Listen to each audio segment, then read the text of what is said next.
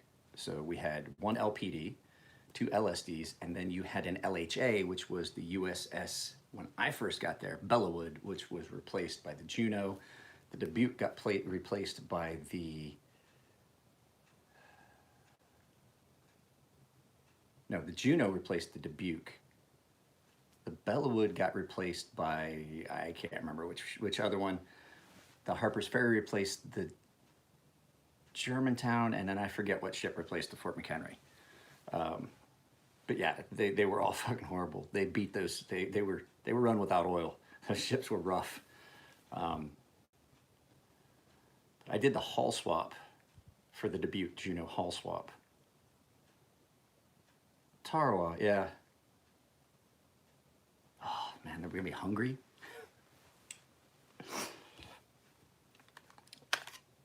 Yeah, Tripoli was bad. Tripoli was, I've been on the Tripoli. Guys, if you guys have one of these, I'll tell you right now, I can do some stuff to these to customize them.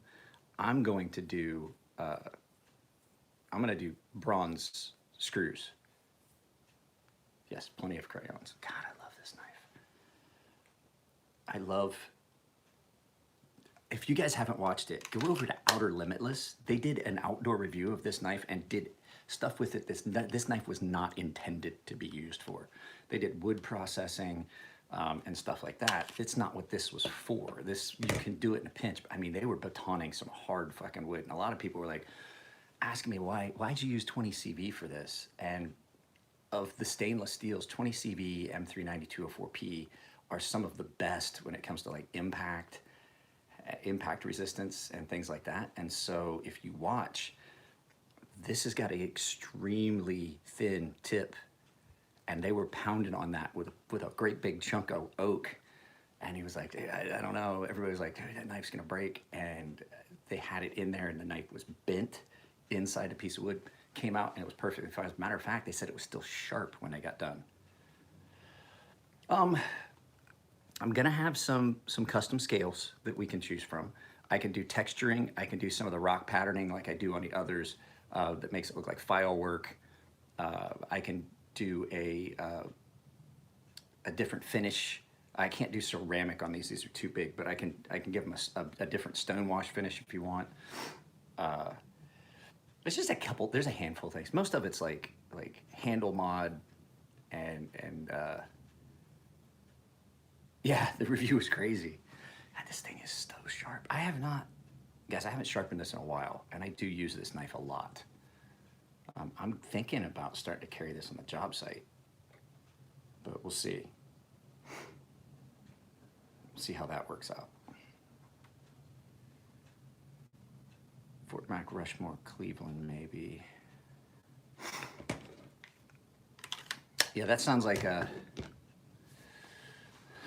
California ARG. The ARG we had in Japan, some of those ships came over. I spent a lot of time. I spent like 13 years, 12 or 13 years in Japan. And then I finished out my career at Spec War, basically. Spec War and Sub Base, once I got medically. They decided I was gonna, yeah, that's what I thought. I put up a picture to my friends. I had my hood on and my face mask on because I was out going. I had to go pick up my daughter's schoolwork. She does this program called Kumon. It's a advanced math program. So I can't pen all the time. Yeah, can't pee. So anyway, I went out to pick up her math homework from this advanced math program she's in, and it's just a packet. I had to go pick it up, and everybody was wearing masks, and I don't have a medical mask, so I was wearing my like my face shield mask, the ones that you use for like the sun and all that, those SA face shields. And so I had my hood pulled up and I had that. My hood was holding it up in the back. And I was like, this is why I carry a gun around the house, because this is how everyone in San Diego looks when they come to your door now. Holy crap, 18 people. I had 18 people. I didn't even think about the fact people aren't working. Pip Corona, we were talking about Pip, Jared. Pip sent me this. He sent me a box with some knives in it for me to use however I wanted. And I have a couple. This one's not bad, 511. I forgot that 511 had a brand of knives, but it's not great. There was 3 of them. Where's the third one? It's still here. The other one was a buck. And I was kind of surprised with this buck. It almost flips, and most of that's just because it's dirty. This buck knife with the flipper on it is not a bad little knife. I'm actually kind of impressed with it. It is not like a flipper. It's still going to be something you're going to open. Nice blade shape. Came sharp.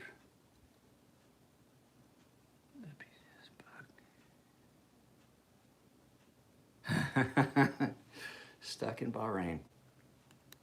The only problem is vintage buck? No, this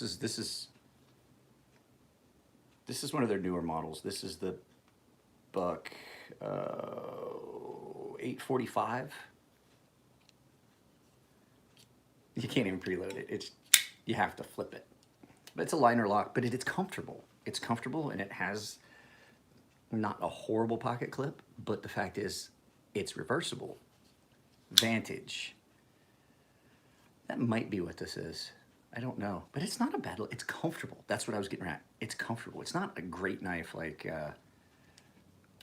oh, I'd go out and buy this knife, but it is not a bad knife, and the handles are comfortable. The pocket clip would come off. Yeah, but it's not a bad little knife. It's got to get sharpened. It needs a choil. Just some little things, but it may get sharpened up and become a knife that stays in my case, or it might become a giveaway. I don't know yet. This one is actually really nice. The only thing I don't like about it is tip down carry only.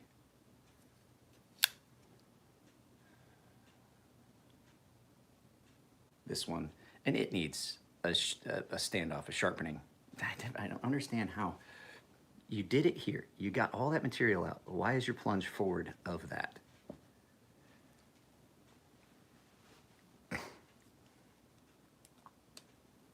John Gray argues with me at the shows about finger choils. And I was like, I like to choke up, and personally, I don't like cutting myself. And he's like, oh, you don't need that choil. Like, we argue every time I see John Gray at a knife show. He's like, oh, you didn't take that choil out of that fucking knife. And I'm like, no, I did not. It's there for a reason. On the buck, I don't see anything marking the steel. Unless they've marked it in an obscure location.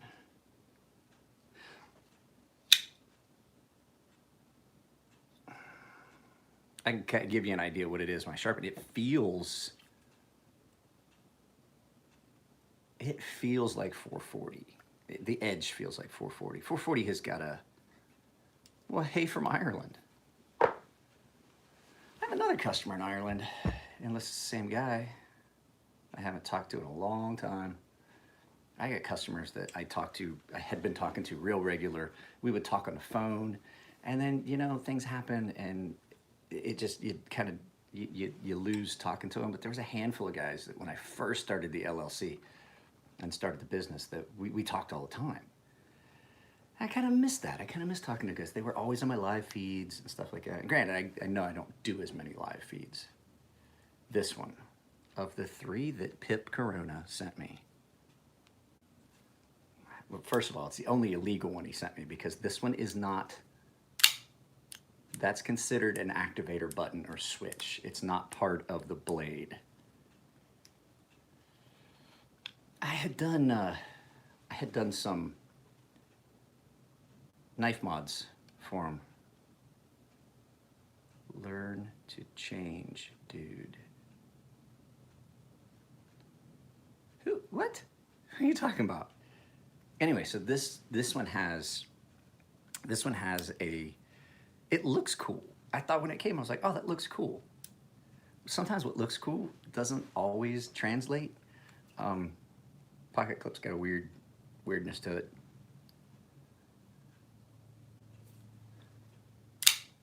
And then it's that button, and then it's got a really straight shape to it, but it is, it's uncomfortable. Not the greatest. And I'm trying to see what the steel is on this. It looks like SWMPL4. Either that's the model number or that's the steel they used. Extreme ratio knives. I've had a couple of them come in. Internet says Buck Vantage Pro is S30V. It could be. It's got a really coarse edge on it. S30V has got, that's why I was going, because there's certain steels that have, when you sharpen them, they feel really, really crisp and nice at first. 20 CV is always like that. S30 actually feels really crisp and bitey, but then it starts to chip. And one of the other ones is 440C ATS34. They're real similar. And then just the dog nuts crazy one is Neves Knives. I have not watched your video yet of the, can you figure out which knife it is blindfolded by the sound? I think that most of my knives under the Ferrum Forge row I could do, because they all sound like this knife. I know the sound of this knife, my 601. But my Ferrum Forges all, I was doing it, I was flipping them, I was like, oh, my Ferrum Forges all sound so similar because they're all built by hand and the guys did it. The only one that sounds distinct is my NTAC, because it's so much smaller. Like all the other ones, I think I could pick them out of a lineup, but not my Ferrum Forges. I got like 8 of them. There's only one of them I think I could pick out of it. That's a cool idea for a video. Do you notice same issue with Spider Chris? S30V across the board, I don't like it. And I'll tell you why. I've done a video about it before, but it's one of those steels that got touted as a super steel. And it gets you, in my opinion, because some people disagree with me. There's a couple people that are like, no, S30V is great if you do this and this. I don't want to have to do so much extra work, and I don't want to have to reprofile a knife back to a weird, obscure angle and shit like that, or have to continue to fuck with it. At any rate, what I see out of S30V, it is hard to sharpen. It is. It really is hard to sharpen. It is really wear resistant. It doesn't want to lose its scratch pattern for customers. Like for me personally, I don't give a crap about the polish. The polish just is something I can do. I showcase it. There's people that want that, but my knives usually aren't like that. My knives are usually closer to about the 1,000 grit range, which is what's on this one. So, you know, it doesn't want to lose its scratch pattern for customers that want a polished edge. And then when it does, it gets beautiful, I'm not gonna lie. But then it chips. So you get all the downsides of having like a super steel, like a 20 CV. You try to sharpen it and it doesn't want to sharpen. It's tough. It is wear resistant. It takes longer to sharpen than some other steels. But for all of that work that you have put into it, like the first time you cut cardboard, your edge chips. In my experience, all of the knives I've ever had an S30V chip like that. I've got several, and they sit other places. So I'm not a big fan of S30V. I like S35VN. I really do. This, if it's done well, S35VN is great. This is ran a little bit harder than well, it's run a good bit harder than Chris Reeve Knives. Tim and those guys run their S35VN for the Sebenza, but once you get a good heat treat on S35VN, it's great. I do understand the thought process behind why they run the Sebenza the way they do, but I don't, I could say that if you looked at it, like by the number of times I've bought Spyderco knives, that I would say that I like Spyderco knives, but I don't. There's only one design that I like. I've just bought bunches of them, is the Endura. The Endura series. That's the only, I have owned more Enduras than I've owned WE knives. And I'm not saying more Spydercos than I've owned WE knives. I'm talking more Enduras. I can't, for a pocket knife that you're gonna carry on a deployment, it's great. They're robust. The blade shape is just about perfect. The blade size is just about perfect. The weight is amazing on one of those FRN handled Spydercos. And they're usually ground fairly thin, flat grind, they cut well, they're nice to have. But yeah, I don't like any of the other Spyderco knives. I don't like the way they grind their knives. I don't like a lot of their heat treat. I don't like a lot of their models. Benchmade's another one. The only Benchmade I own was because it was a gift. As a matter of fact, the only Spyderco, no, I'm sorry. I have 2 Spydercos. I do have 2 Spydercos. Actually, I have 3. I have a little itty bitty tiny one. It's because it came with my Endura. The ZDP 189, I don't like it as much as I thought I was going to. I was really impressed with it at first, and then I started to notice issues with it, using it on the job site, and it doesn't like to stay sharp the way I want it to, and it doesn't. There is no spoon. I just didn't like the fact that it was like it cuts. Now it won't cut. I've been carrying this in 20 CV on the job site, and it cuts, and then you can feel it start to get dull, but it still cuts. It doesn't have that immediate, like, oh, nope, I'm dull. Like sharp, dull. This is, you can feel it, and it's not as picky. Rusty spoons. I like rusty spoons. Didn't think I'd get the reference. I'm old. You know I know salad fingers.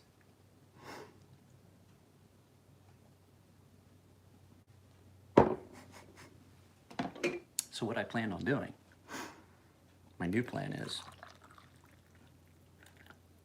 what? Taz, as soon as all this shit dies down, your package is in there. It came back to me. I will send it again. I just got to get with you because I don't think we ever PayPal'd money for the shipping. I was just going to eat the cost of the shipping. Hey, Frank, did you ever get your SM100 taken care of? Okay, here, let's see. XM100 or SNG for kind of hard use. Was this? Hey, Alex, a moment ago, I was thinking SOCOM Elite. Okay. XM18 or SNG. I like both Rick Hinderer and Mick Strider. I've talked to them both at length, both a couple good guys. That's what I was going to get ready to get at. I personally think that while Mick's knives, his fixed blades are amazing, I would not use these full, especially SNGs, things like that. They have a tendency to be they get a little thin at the tip. And his knives they're a different kind of knife. His fixed blades, I watched back in the day, I don't know if you guys remember Smoke Eater 908. I watched him cut through another knife with his Strider, and it was fine. So that's when I was staring back to the pros. Oh, you having lock problems? It's usually the stop pin has to be resized. So what I was getting at, the XM18 is a great knife, especially now.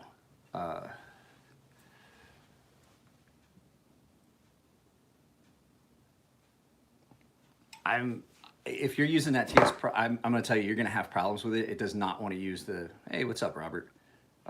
It does not like the diamonds. It doesn't like any diamonds. SM100 does not like being cut with diamond. It doesn't. It really doesn't like. It doesn't like ceramic either. It basically, it basically likes your either natural or aluminum oxide stones. D2. Who's this? Who's this? Let's see. Morning. Trying to figure out the thickness of the blade. Not trying to tell anybody how to do anything, but if you've got a Stenger in SM100, then just because there's so few of them, that running the risk, because you can't get a new blade put in it. There is no more SM100. If you haven't sharpened it, I mean, give it a shot. Just be careful, because there's no repairing it. There's no putting a new blade in it if you happen to. If it feels like, if you don't feel like it's working the way you want it to, you're like, just stop. Because I've seen people sharpen knives to the point where they need new blades put in them because they get their angles and stuff right. So just take your time. I mean, we've talked on the phone about it, but like, if you get to a point where you feel uncomfortable, send it to me and we can figure out something. I know it's expensive to have me sharpen SM100, but we'll figure something out, because in all honesty, there are so few of those Stingers that it would hurt my soul a little bit for one of them to get ruined. Cody Moore tried to ruin his by opening a fucking goddamn ammo crate with his and bent the blade, but he didn't realize that when it warmed back up, it was going to straighten out. Fucking Air Force. Yeah, it's such a rare knife, and they are so they are so nice. I mean, they're great. So I had a buddy texting me asking me what that fucking sword was. I gotta fucking think about it. Let me see here. What was this? Do you notice the tip on the 601 getting duller or quicker than other knives? On this? I don't notice a difference. I do notice that it's really thick and there's no way you're gonna break that tip off. Basically what it did is, instead of doing a distal taper, let me see, can I get a distal taper is where it thins from heel to tip. This, they basically just ground that material off. I can tell you why. Bet I can tell you why. Are you sharpening the entire breadth of that, or are you doing a secondary bevel? Because if you're doing a secondary bevel and just touching it on the front edge, it's gonna get dull because it's thicker there, and what you're doing is you're blunting. So if you sharpen because when I sharpen mine, I sharpen the entire thing, the entire width. I would look at it and see, because it's weird. This is a weird tip and it's difficult to maintain. See if your grind favors one side or the other, and then try to correct for that. Because what happens is sometimes that tip, mine had it, so the blade was ground, and then up at the tip, it kind of favored one way, which I can get. That's so fucking difficult. I've tried to do a couple of these and threw both of them away, because that's a hard grind to do.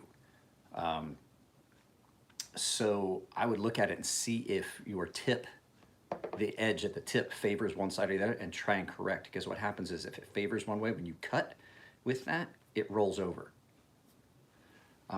Because the material, your edge is actually at an angle, so the rest of the blade is straight, and then it comes up that tip and has an angle, and when you cut through something, it just rolls over. Matt is right, though. Who's Matt?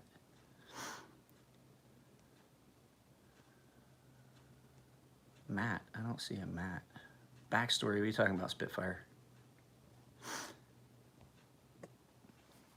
But it's very reminiscent of an actual Tonto. Mine did it first. Mine had that little bit of a weird hiccup.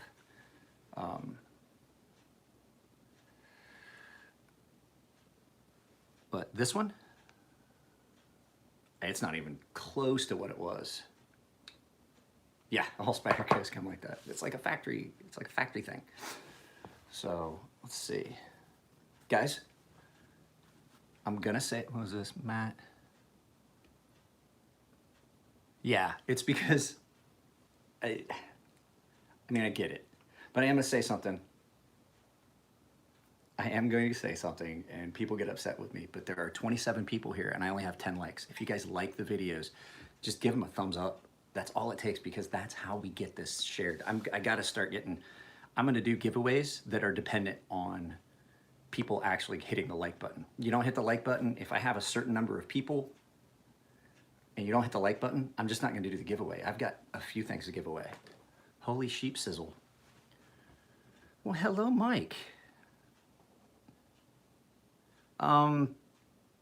I'll give you the backstory in SM100 some other time. But SM100 it's an alloy that has no iron in it. It is not a steel. It is a nickel titanium alloy that can be hardened to a point where it will take it. And when it does get sharp, it's incredibly sharp. It's really hard to work with. So I am going to do, yeah, just look it up. It's a Nitnell alloy. It was developed by Demolition Ranch guys. I don't know if you guys watched, but Matt Carricker's brother passed away. And so I was wearing my Demolition Ranch hat. Forgot to mention that. I'm gonna wear my Demolition Ranch hat for the rest of the videos for like a month or so, just because I love Matt's Off the Ranch channel. I don't know if you guys remember, I made, there we go. I don't know. I'm not even on Wi-Fi. I'm using my data. I don't know why it would kick me off like that. What was that? Do you use Z-Knives app site throw data? No. So if I'm trying to figure out a heat treat, I will go to the actual manufacturer spec page. And then usually, because on the Z app, when you're looking at heat treat and like the properties of the steel, it only goes out so far. Like there's a cutoff, which is what it's like basically what most manufacturers use for heat treat, but that chart goes out further. And sometimes you can see that different heat treats that are off of that main chart get you something else. So there's like, you have the three things that you're looking for. You have your hardness, you have your impact resistance, you have your wear resistance, and there's a point, there's points on that chart past where most of the stuff on that Z app is for heat treat and stuff that goes back further. And if you go to the actual manufacturer site, you guys know how I feel with cancer. But it's so jumbled when I do this. It gets you past what you want. Like 20 CV, you can actually get 20 CV way, way, way further up the chart for hardness, impact resistance, wear resistance by going past what the recommended heat treat is. We heat treat a couple hundred degrees higher and we temper a couple hundred degrees higher. What's my favorite steel for a knife? We're just talking about 20 CV. I think 20 CV as an all-around steel is great. And then my second favorite would be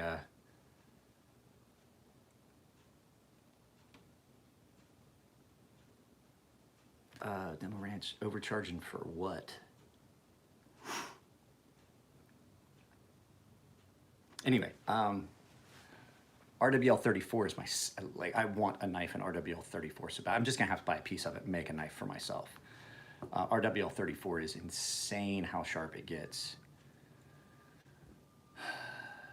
I don't know too much about the 14C28. I'll tell you what I did sharpen the other day was the, they realized real quick that they made a mistake on the price of their knives. They didn't realize that they had so many, those guys know guns, not knives. I talk to lunkers. It is and it isn't. Stompbox, it is and it isn't. RWL 34 is different. Like 154 CM does, it gets this really super crisp edge. RWL 34 is, I don't know what the difference is. I'd have to look at it. But that material it's fucking insane how fine the edge is on that and how well it holds.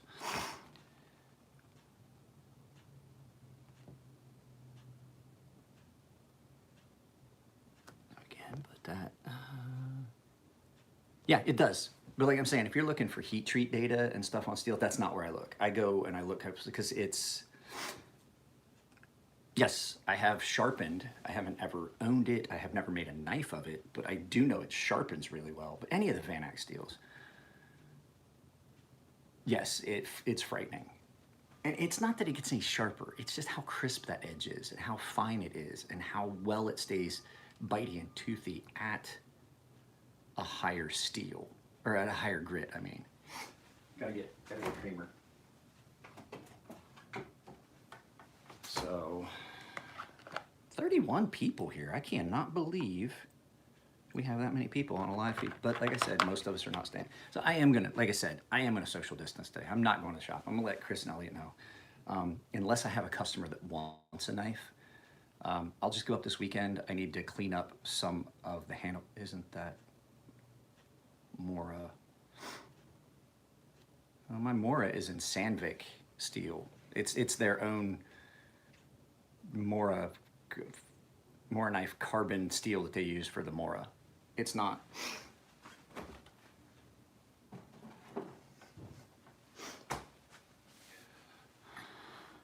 Theoretically, Damasteel would achieve the same edge. Yes, it will, and that's one of the things I like about Damasteel. Moy says, I'm good at social distancing by nature. I am too. I've spent the last 3 days in our bedroom, but my wife is feeling bad. And is it a Sandvik? I haven't paid much attention to it. I like the Sandvik steels. I do like the Sandvik steels.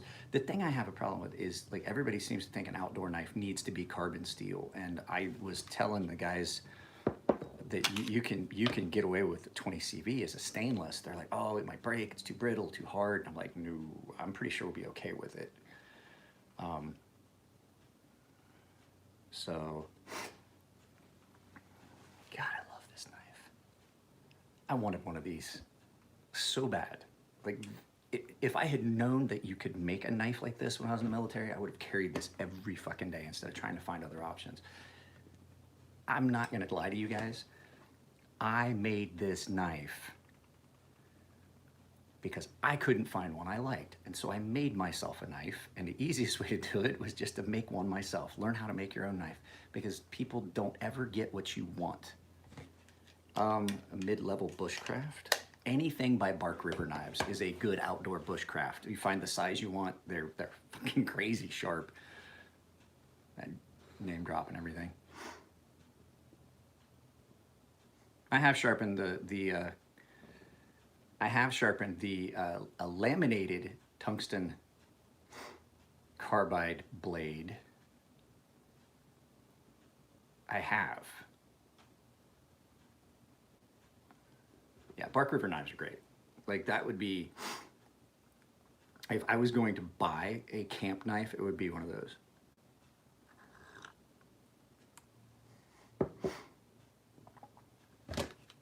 It's 20 CV.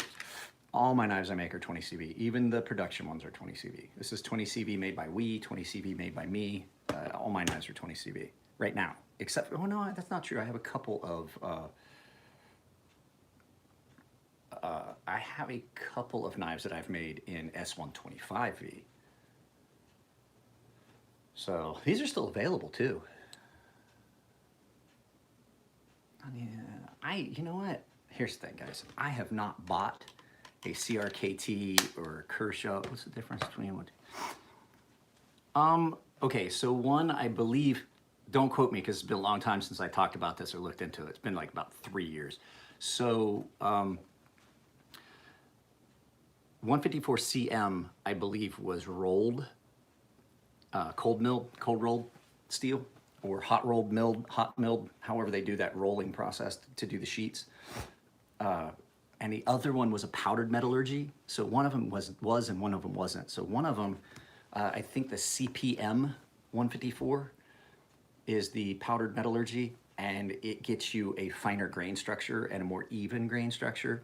154 CM, there was a lot of times when I would sharpen it, you would have little areas that would, yeah, CPM 154 is, I mean, it's the same composition, but it's just,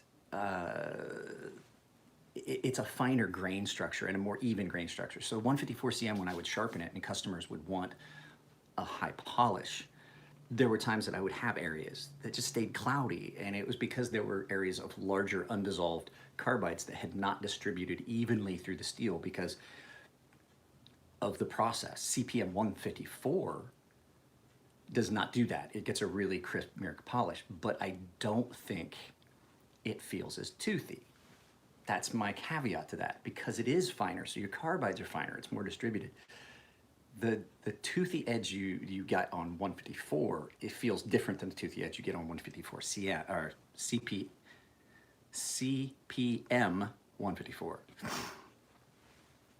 I would never put a secondary bevel on a Scandi. Steel Nerds has micrographs of everything. Yeah, I mean, when I need to look something up, but right now I basically have 4 steels that I would use, that I have used.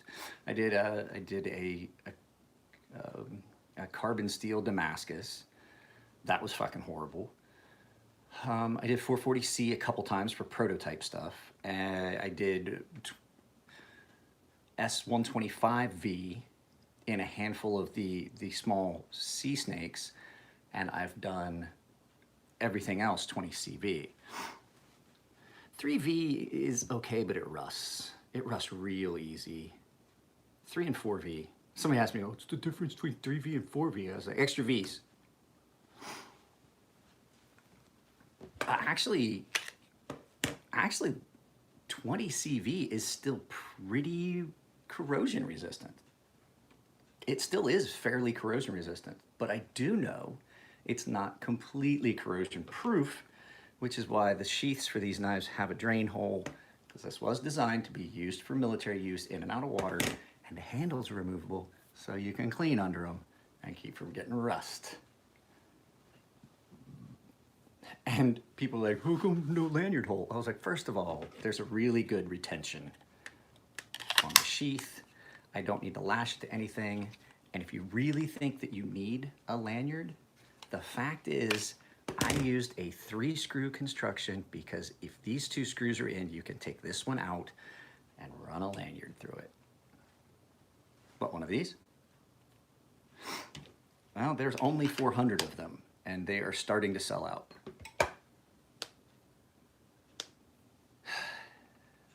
And no, it's not. Because Neves, I think that it's dependent on the steel, because depending on the amount of vanadium, depending on the amount of chromium and the amount of other carbiding agents that are in them, you're gonna get different things. Vanadium carbides are fucking huge. Chromium carbides are a little smaller, and so you guys don't. If you guys want to know why.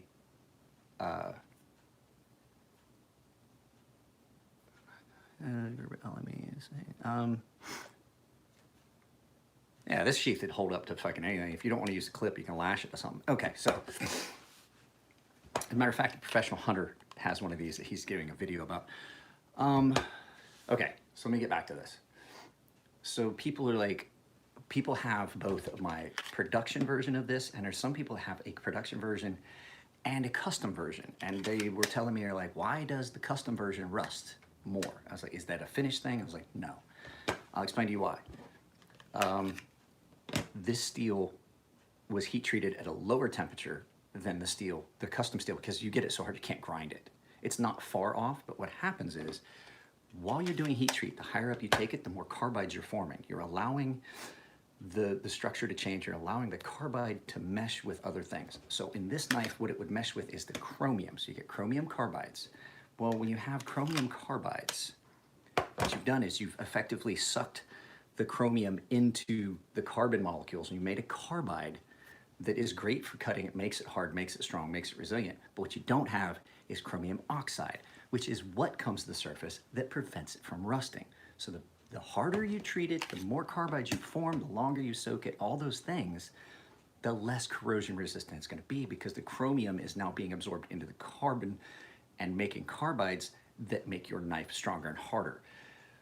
The harder you heat treat the higher you take a stainless steel up, like say Big Brown Bear is doing, you're gonna find that some of those steels are going to be less corrosion resistant at that heat treat. You see it in this. The knives that I've made and heat treated myself are way more susceptible to rusting. Sorry, I had to stop doing that. What were we talking about here? Okay, WE has MAP pricing on them. Sale can be run approved by WE dealers. Yeah, basically $250 is MAP. I think $295 was MSRP. That was the big problem with it. This was their first big fixed blade in a steel. Sometimes yes, sometimes no. Sometimes and I'm answering, does higher heat treat equal higher HRC? Not always. It doesn't always. You can go too far.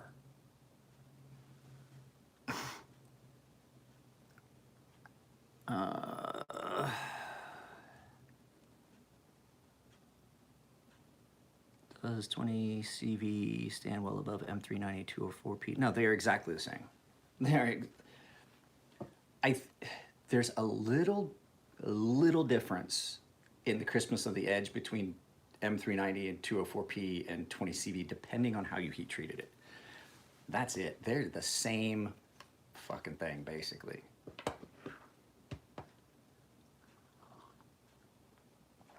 I would say if you were to take all three steels and heat treat them exactly the same and make a test blade, you would probably get almost identical results. I mean, granted, there are minor differences. There's different alloying agents that are in with it. So there could be some differences, but they would be almost imperceptible. Like, you would have to do some serious testing to see, you know, to see if that was any major differences. But I got a bunch of knives in 20 CV and a bunch of knives in M390, or have had a bunch of knives in M390, and I don't see much of a difference.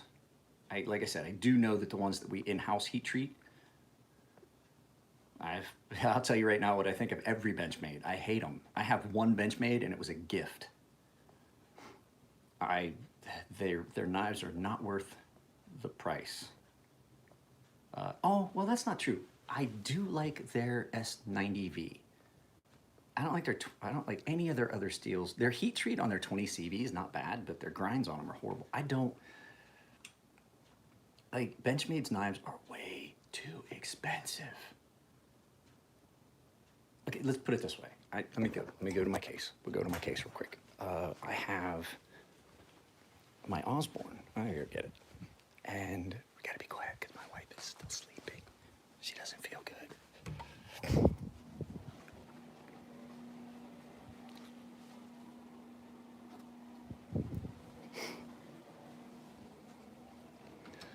So I have one Benchmade that I own. I have one Gerber that I own. I don't understand how they charge that much for a knife that is so poorly done. I have not gotten, this one's not even centered. It's fairly centered. I have not gotten a Benchmade come in that didn't have a grind issue. And I mean, everything about it. They're all, like, for what you pay, it's just worthless. I don't like, I do like the lock on this. Like, this one is super smooth. I love this knife. Don't get me wrong. I've always wanted one. I just couldn't ever justify ponying up the dough to have one. Jason Stone up in Portland gave me one, and I was like, all I had to do was get a new blade put in it. They're all overpriced. And the one of these that I want, I was like, they're like, hey, they're making one of these in S90V with titanium handles. I was like, oh, I'm fucking down. Like, this design in S90V with titanium handles, I'm like, I'm in. And then I looked at the price and I was like, I'm out. $400 fucking dollars. Now, $400 fucking dollars for this in S90V. This big fucking beast in titanium with a liner lock in a good steel with a unique grind, and it's fucking well done. $200 something. And this is a discontinued model. They don't make this anymore. They make one similar to it.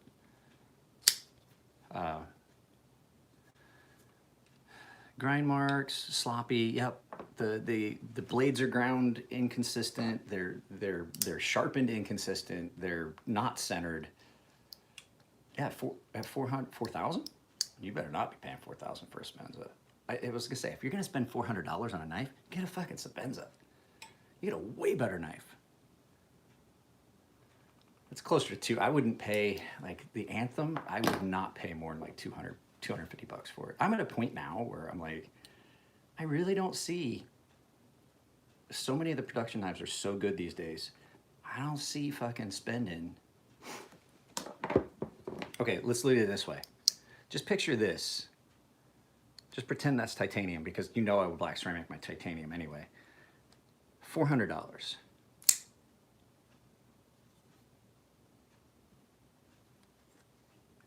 $250. You see where I'm going with this? You see where I'm going with it? This is full titanium. Milled, checkered. Action on it's great. Fuck 20 CV steel. Super thin edge grind. This is a good knife. And guess what? It's about $150 cheaper than the titanium version of this. So what I'm gonna do is, I'm gonna talk to some of my buddies that don't ever carry theirs. It is a Ferrum Forge design. This is the one that's coming out. This is the prototype of the Minax that I have been carrying for work.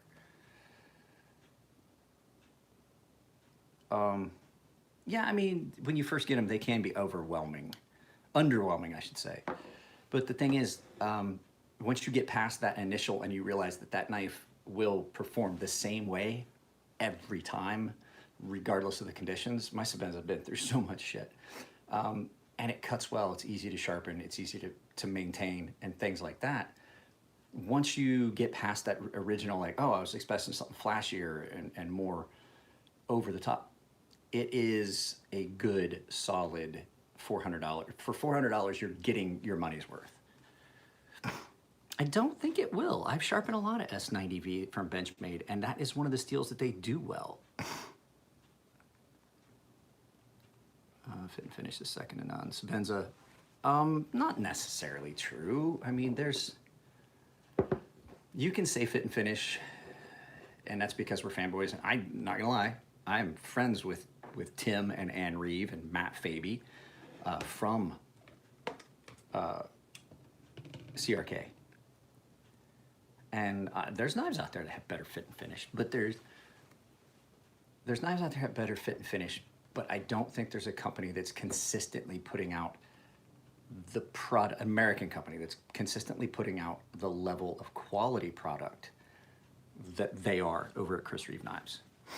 Fit and finish, there's other things they could do with fit and finish, unless you're getting in some of their over the top, like anodizing with the carvings and things that you saw in one of my videos there. Yeah, that's amazing. Some of their anodizing stuff they get done, and some of the inlays and designs and patterns.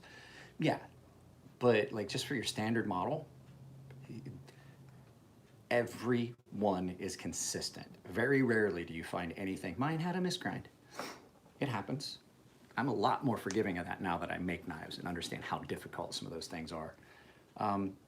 But you know, for the same price, for $400 knives coming out of another company, another American company, you never know what you're gonna get. It's gonna be fucking off center. It's gonna be ground bad. Your heat treat could be bad. You know what I mean? It's steel. There's no problem with their steel. Like I'm telling you right now, they're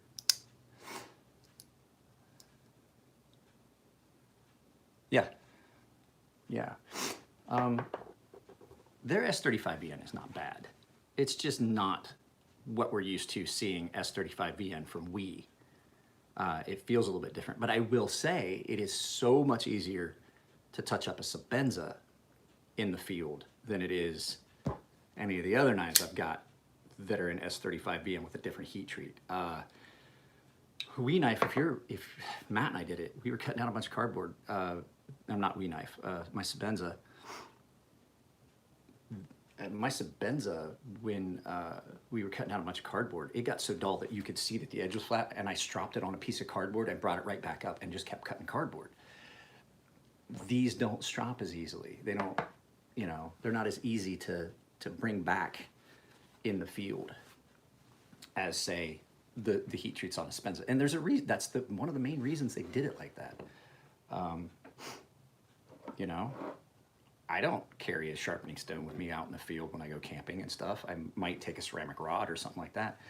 It's that steel is perfect for that. Let's see here.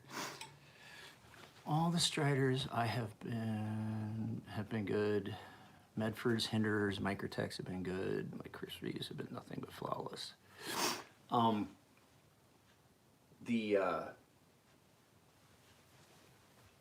Medfords. Talking about Medfords. Medfords are built incredibly well. I like Greg. I like to talk to him at shows if he's not in a fucking horrible mood and he's actually willing to talk to you. I much prefer to talk to Jeff. Geoff, Geoff, F, however you spell his name. I'd much rather talk to him, the tall guy. But because he's really cool. But like Medfords are built really well. I just don't personally like their designs. Yeah, Geoff. Yeah, he's a great guy. Greg's. All right. Hopefully he doesn't ever see this. Greg is a moody little bitch. He's a great guy. I talk to him. I fucking text him, message him. But he's a fucking grumpy bitch. I have not looked at a CRKT. So you guys know I don't watch other knife channels. He does. He's a big dude. Like Elliot and I were both like, Jesus, see that fucking guy? God damn. And Elliot and I are not little people. I'm like 6'2". So at any rate, I forget what I was talking about. Greg looks like a thumb. He looks like one of those little things my kid had, the beans. You know, the things that would roll. So he looks like a big toe.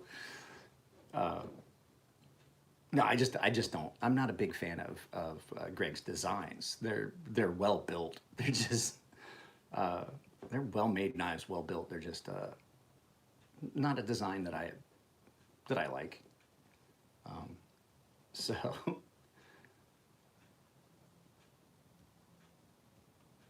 yeah, when he holds a Praetorian, you're like, God damn, that dude's got some big hands. God damn. So yeah, I'm not going to the shop today. Ashton, are you gonna stop by and pick up that stuff? I don't remember even what it was. It was gonna. Oh, your knives. Stop by this morning. I'm not going anywhere today. I need to find a barber shop that's fucking open. This is starting to drive me nuts. LC200N. I like LC200N, but if you really want to know the truth, what you're talking about is a steel called Z-Finite. Z-Finite, LC200N, same fucking thing. So if you have a knife in Z-Finite or a knife in LC200N, same.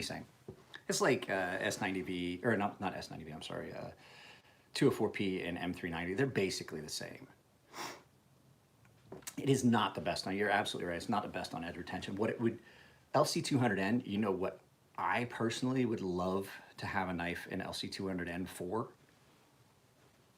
I would love to replace this paring knife with something in LC200N. This is just about a perfect size for a multi-purpose paring knife. And I would love to have an LC200N.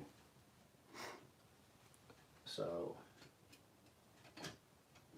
then there's this. Guys, if you have not seen the video I did about this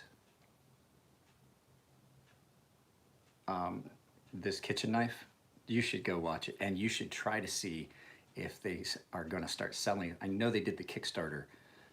I would go to Mattia Barani Cutlery and see if they have any of these, because if you can get one, this is hands down the best kitchen knife I've ever. Here we go with fucking Ashton's ideas on what a good knife is. Are you talking about the Spyderco Caribbean? I'm kidding. It is not a bad knife. Not at all. How much are they? I think those are 150, something like that. 200.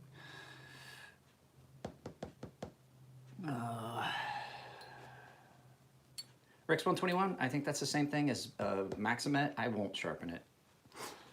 I mean, I will. It's a case-by-case thing. And you have to be prepared for me to start on it and then say, look, it's fucking chipping and shit, and I'm running into problems. Everything just has to be just about perfect to sharpen for me. Because a lot of times what happens is, like, Big Brown Bears,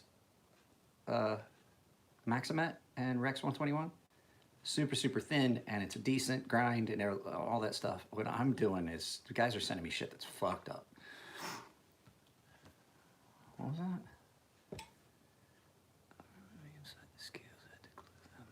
I had a couple come in. So I don't know if you guys have ever had this with the Caribbean. So the Caribbean, this is more than an hour. I don't fucking care. I'm not doing anything else today. You guys welcome to stick around. You guys want to stick around more? I just realized we're at 71 minutes. Yeah, I got like half an hour before my kid sucks. Oh, wow, that sucks. Shouldn't do that. What are we talking about? Oh, the handles go. Oh, so anyway. So you know how the Caribbean has one of those Spyderco lanyard tubes through it. I've had several of them come in with a big flat spot where when the knife closes, it hits the tube. And first when it came in, the guy told me, he was like, yeah, it's hitting the tube. And I was like, it shouldn't. It shouldn't hit that tube. And sure as shit took the knife apart. The thing is, I couldn't get that fucking tube out. He wanted the tube out. You don't need it. That tube doesn't have to be there. It does nothing structurally for the knife. Everything else is held in place. And I got to try to get that tube out. I had to get a brass fucking rod and pound that fucking thing down through. And I got to looking at the tube, and the tube had a line in it. And I had 2 more of them come in just like that. So yeah, it's peened over, and I had to. It was fuck pain. Phil, was one of yours? Was one of those yours that we had to take the tube out of, or did you do it yourself? I can't remember. We talked about it. I know we talked about it.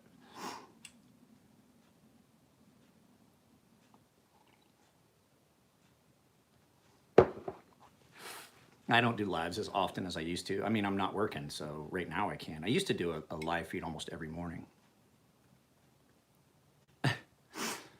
Jesus, yeah, the inconsistencies in Spyderco. I have to get a hold of Mr. David's son. I need to do this myself. I gotta do my taxes. And I have to dissolve my LLC. Yep, it's happening, guys. I will still be doing sharpening, but it's gonna be on the side. I'm just gonna have to account for it differently. I cannot continue to pay the price it costs to do business in California that way. I'll just have to.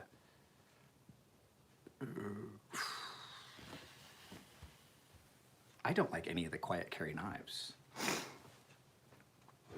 Tony Marfione Jr. and I, Tony Marfione Jr. from Heretic Knives, we're at the Portland Blade West, and we both ran out. They're like, the judging had been done on knives, and he goes, let's go check and see. Your shit's out, my shit's out. He's like, somebody go watch the table. We got somebody to fucking randomly watch the table. We're like, let's go check our shit. And Mike, haven't been on in a while, looking sharp as ever. So my knife, apparently I found out later, it took seconds. Yeah, that's right, Nico Randy's counter. So me and Tony Marfione Jr. take off, we go out for the judging, and we look, my knife lost, his knife lost, and we were looking at the knives that we lost to, and he's like, how the fuck are these new knives? And we were looking at the folders, and he's like, quiet, Carrie, that fucking knife has been out for a while. I can't remember who beat mine for new fixed blade, but it was not a new fixed blade. It was a fixed blade. Oh, it was Seal Pup. SOG Seal Pup. And I was like, you would want to do it as soon as possible because I'm off this week, I'm off next week, and I don't know what the furlough situation is going to look like after that. But at any rate, so we're looking at it. He's like, I look at his. He got beat by a quiet carry that I handled it, and I did not like it. He goes, oh fuck, the quiet carry beat me. And we got to looking at it. He goes, you got beat by a seal pup. And I was like looking at it. I was like, yeah, it's supposed to be best new fixed blade design. He's like, best new fixed blade? And I was like, yeah, SOG seal pup. And he goes, I don't think that's a new design. I was like, no, I was issued one when I was like fucking, I was issued one in 2003. 2003? Yeah, I was issued one in 2003, seal pup, SOG seal pup. 2003, when I went to Iraq the first time, I was issued a SOG seal pup. And I was like, how the fuck is this a new knife? He looked at me and he's like, I'm like, that's not a new fucking knife. I've had a SOG seal pup. I had a SOG seal pup before I even had my daughter. My daughter wasn't born until 2007. I had one in 2003. My daughter's 12. That means that knife's like 15 fucking years old. He was like, best new fixed blade. He's like, that's not a new fixed blade. He goes, dude, he was looking at me, we were talking, he's like, this is a much better knife than that SOG seal pup. And I was like, I fucking know. No problem, guys. I'll be on here for a little bit. I'll probably be on here for, I'll look at the numbers. There's still like 32 people here. Cold steel wasp design. I have not. Like I said, guys, I don't follow. Okay. 2 reasons that I haven't been following a lot of. No, it's not. Still the same design. When I say new knife, different design. Your knife, it looks exactly like every other fucking Mordax out there. Not a new design. Argue with me, Ashton. This is my channel. I'll start going on your channel. What is this? Hey, Steve. The ProTech Mordax is not as expensive. The aluminum one, it's way cheaper than the fucking, the aluminum Mordax from ProTech's a lot cheaper than the fucking titanium one that you could buy that there's only 200 of. Those things are like 500 bucks. So, yeah, Portland, Blade Show West was Portland. So I got to meet Alex for the first time, actually in person. The Thai ProTech Mordax, yeah. I do believe I sharpened yours, didn't I? I am going to do a video. Yeah, and I think I sharpened almost all of them.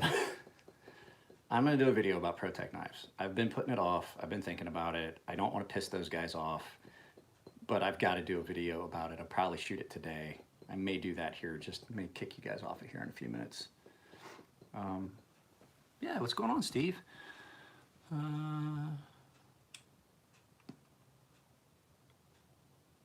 Yeah, it's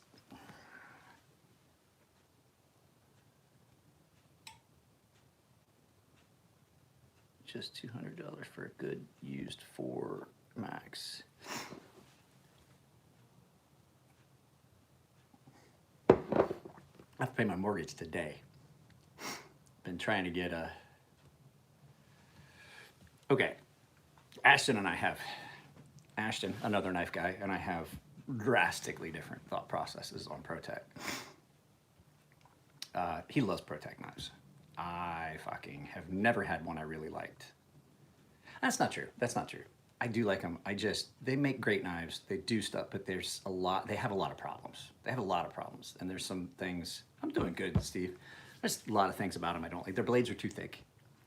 Blade stock's too thick on most of their knives, especially the little short stubby ones. I will say the action on them is amazing. I've had I had a ProTech actually fly out of my hands.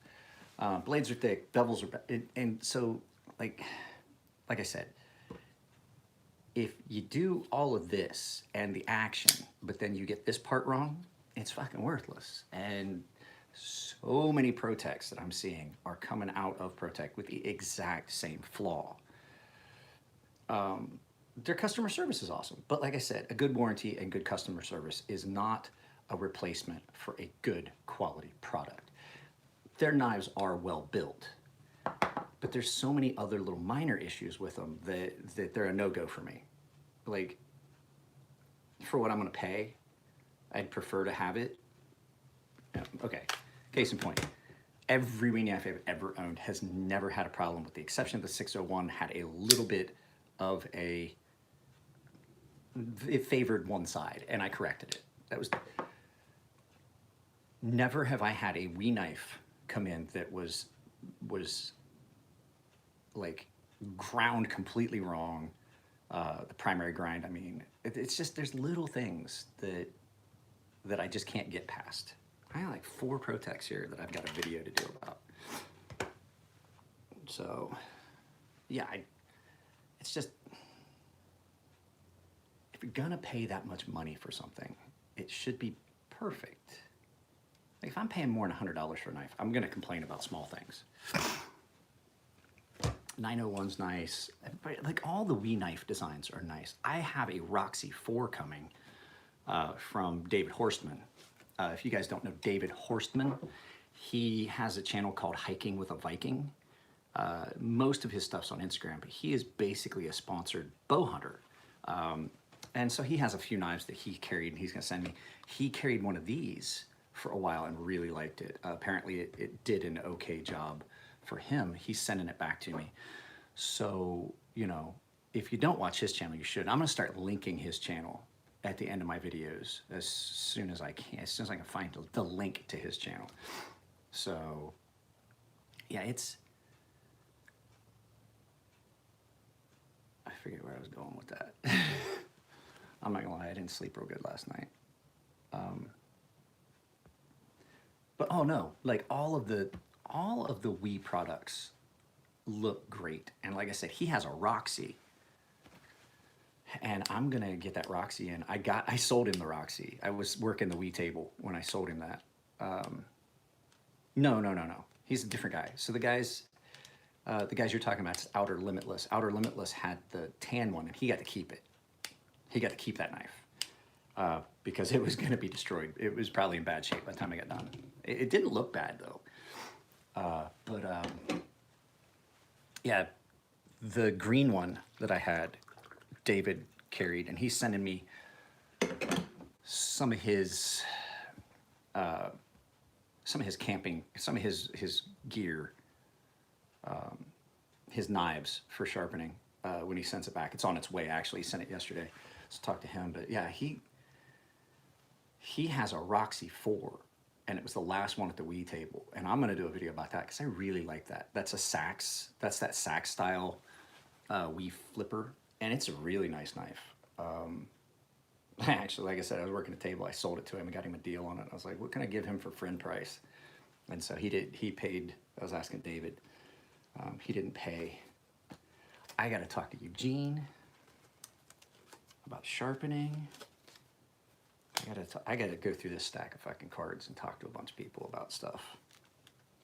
Will and Eric Touch, I just talked to them the other day. One of my favorite people, Jason McCoy. I gotta get a hold of a couple of these people. I think my daughter might be up. I heard a door opening. So yeah, I'm seeing the numbers start to drop off. We'll go ahead and end this. Yeah, I'm gonna probably shoot a video today. Expect to see a couple videos come up here this week. This week is just getting everything figured out with how the furlough works. Getting my wife and I put in unemployment claims. My wife hasn't been working. I'm not working because of the risk to me from the virus from being exposed.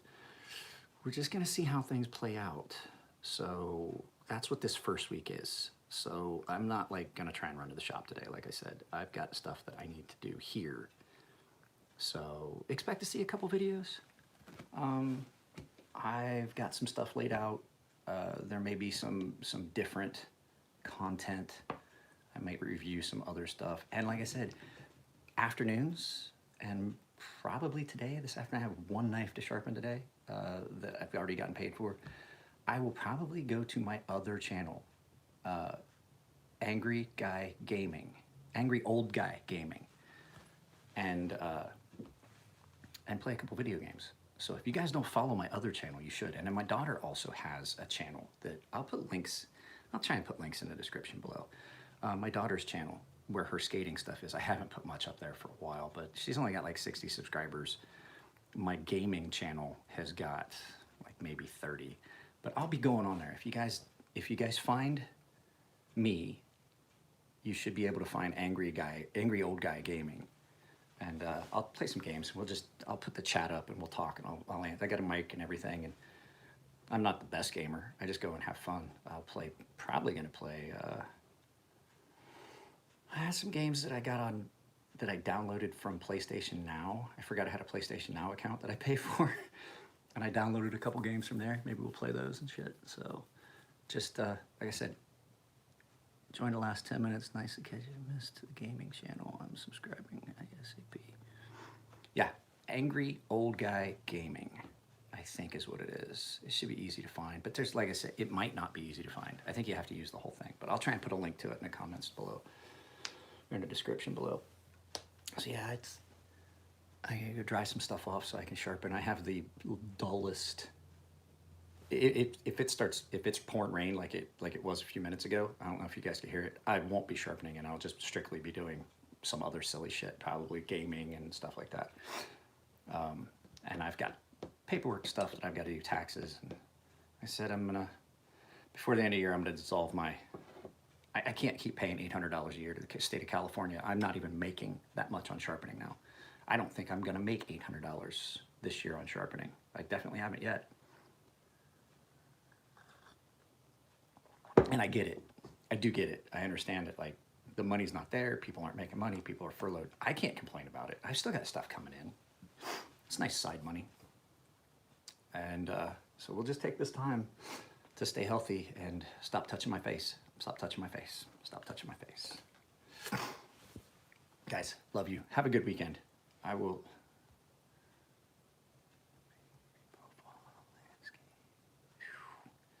M4 gets nasty sharp. Guys, I will talk to you all later. Like I said, expect me to shoot a video today, probably about the ProTech stuff. And then, or I don't know. Can't find it? Huh, that's weird. Angry Old Guy Gaming. So yeah, just hit me up and I'll come out and I'll meet you outside and I'll put on a mask. Yep, my daughter's up. You guys take it easy. Love you, and I'll see you later.